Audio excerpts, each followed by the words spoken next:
ఇక్కడ కూడా తెలంగాణలో కూడా ఇక్కడ డీజీపీ జితేందర్ ప్రకటించాడు, మీరు సరెండర్ అయిపోండి అని. సరెండర్ అయిపోతే వాళ్ళ తల మీద ఉన్నది వాళ్ళకే ఇస్తారు.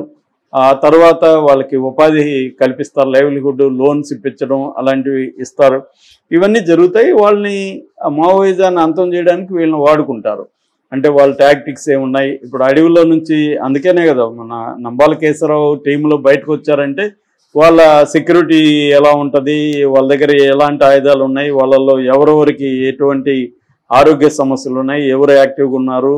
35 మంది యాక్టివ్గా ఉండరు. వాళ్ళల్లో కొంతమంది జ్వరాలు ఉంటాయి, కొంతమంది ప్రాబ్లమ్స్ ఉంటాయి, కొంతమందికి కొంత వీక్గా ఉంటారు. ఇవన్నీ వాళ్ళకి తెలుసు. సరెండర్ అయిన వాళ్ళు వీళ్ళకి చెప్తారు వచ్చి. సో పైగా వాటర్ ఫుడ్ కట్ చేసేసారు. దాదాపు 60 గంటల పాటు వాళ్ళకి వాటర్ ఫుడ్ లేదు. సో ఇటువంటి నేపథ్యంలో బతకడం అనేది, అడవుల్లో ఉండడమే కష్టమైపోతుంది. అందుకని సరెండర్ అయిపోయాడా ఈయన అన్న చర్చ అయితే మొదలైంది. అసలు మావోయిస్టులు మొత్తంగా సరెండర్ అయిపోతారు, అంతమైపోబోతుంది మావోయిజం అనేది మావోయిస్టు సానుభూతి పనులు కూడా నమ్ముతున్నట్టే మనకు కనబడుతుంది. అంతమైపోతుందా అని పోస్టులు కూడా వాళ్ళు చాలామంది పెడుతున్నారు. కాకపోతే ఏంటంటే గిరిజనులకి సమస్యలు ఉన్నంతకాలం మావోయిస్టులు ఉంటారు. కాకపోతే వాళ్ళు కొంత తాత్కాలికంగా వెనకడుగు వేయచ్చు.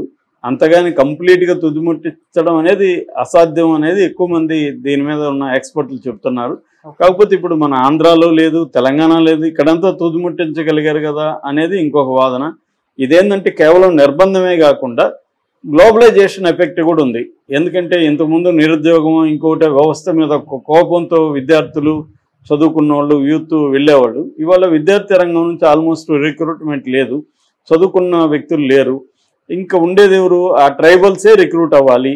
ఆ ట్రైబల్స్ని డీల్ చేయడం పెద్ద కష్టం కాదు. ఎందుకంటే ట్రైబల్స్ లీడ్ చేయలేరు. నాయకత్వ స్థానంలోకి ఎదగడం చాలా చాలా కష్టం. వాళ్ళకి ఎడ్యుకేషన్ ఉండదు. వీళ్ళకి అక్షరాల దగ్గర నుంచి నేర్పించుకుంటూ రావాలి. సో అందువల్ల it takes a long time ఒకవేళ జరిగితే. సో ఏదేమైనా ఇప్పటివరకైతే మన సెక్యూరిటీ ఫోర్సెస్ సక్సెస్ఫుల్గా మావోయిస్ట్ మూమెంట్ని తొక్కేసినట్టుగా మనకు అర్థమవుతుంది. ఇంకొక 17 మంది మాత్రమే సీసీ కమిటీలో ఉన్నారు. వాళ్ళల్లో కూడా ఎక్కువ మంది 70 ఏళ్ళు 60 ఏళ్ళు ఈ రేంజ్లో ఉన్నారు. గణపతి ఫర్ ఎగ్జాంపుల్ 78 ఏళ్ళు, ఆయనకి ఆల్మోస్ట్ 8 ఇయర్స్. ఈయనకు కూడా నంబాలకి కూడా 70 ఏళ్ళు. సో 70 ఏళ్ళు 65 ఏళ్ళ వాళ్ళు గ్రౌండ్లో ఉండి లీడ్ చేయలేరు, అడవుల్లో ఉండలేరు, యాక్టివ్గా తిరగలేరు. వాళ్ళని కాపాడడం మిగతా వాళ్ళకి కూడా బర్డెన్ అయిపోతుంది. ఇప్పుడు నంబాల లేకపోతే ఎంతమంది చనిపోయేవాళ్ళు కాకపోవచ్చేమో, వాళ్ళు తప్పించుకోగలిగేవాళ్ళు. నంబాలని కాపాడడమే వాళ్ళ టార్గెట్ కాబట్టి నంబాల ఏమో యాక్టివ్గా పరిగెత్తలేడు, ఇది లేడు కాబట్టి ఆయన్ని మోసుకొని వెళ్ళడం ఇవన్నీ చేయాలి. అందువల్ల కూడా వీళ్ళకి కష్టమైంది. సో ఈ నేపథ్యంలో హిడ్మా కానీ సరెండర్ అయింటే, ఈ న్యూస్ కరెక్ట్ అయితే మాత్రం మావోయిస్ట్కి పెద్ద దెబ్బ. హిడ్మాని చంపకుండా పట్టుకోవాలనే టార్గెట్ కూడా ఉందని చెప్తున్నారు. ఎందుకంటే సరెండర్ అయిపోతే ఇంకా మొరేల్ దెబ్బతినేస్తుంది.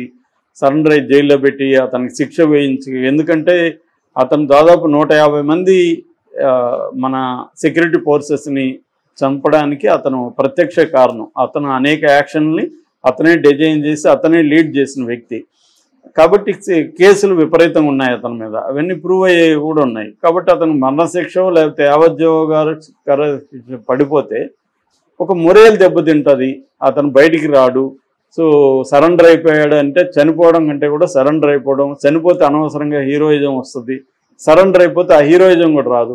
అతన్ని అభిమానించే వాళ్ళు కూడా అతన్ని వ్యతిరేకిస్తారు. మావోయిస్ట్ మూమెంట్ని అభిమానించే వాళ్ళు కూడా అతను ఇప్పుడు నంబాలను చంపడంతో ప్రపంచవ్యాప్తంగా అతను ఒక వీరుడు అయిపోయాడు. ప్రపంచంలో అన్ని దేశాలు కూడా అతనికి నివాళులు అర్పిస్తున్నాయి. ఇది లేకుండా సరెండర్ అయితే ఇంకా బ్యాడ్గా అవుతుంది, పెద్ద పెద్ద వాళ్ళు సరెండర్ అయిపోతున్నారు అన్న ఫీలింగ్ వస్తుంది అనేది ఇప్పుడు మోడీ ప్రభుత్వం ఆలోచిస్తున్నట్టు చెబుతున్నారు. అందులో భాగంగానే హిడ్మాని సరెండర్ చేయించుకోవడానికి ప్లాన్ చేశారని, అందులో భాగంగా ఈరోజు హిడ్మా సరెండర్ అయిపోయాడని, దీన్ని ఈరోజు కానీ రేపు కానీ అనౌన్స్ చేయబోతారని చెప్తున్నారు. ఇది ఎంతవరకు నిజమనేది చూడాలి. Okay sir, thank you so much.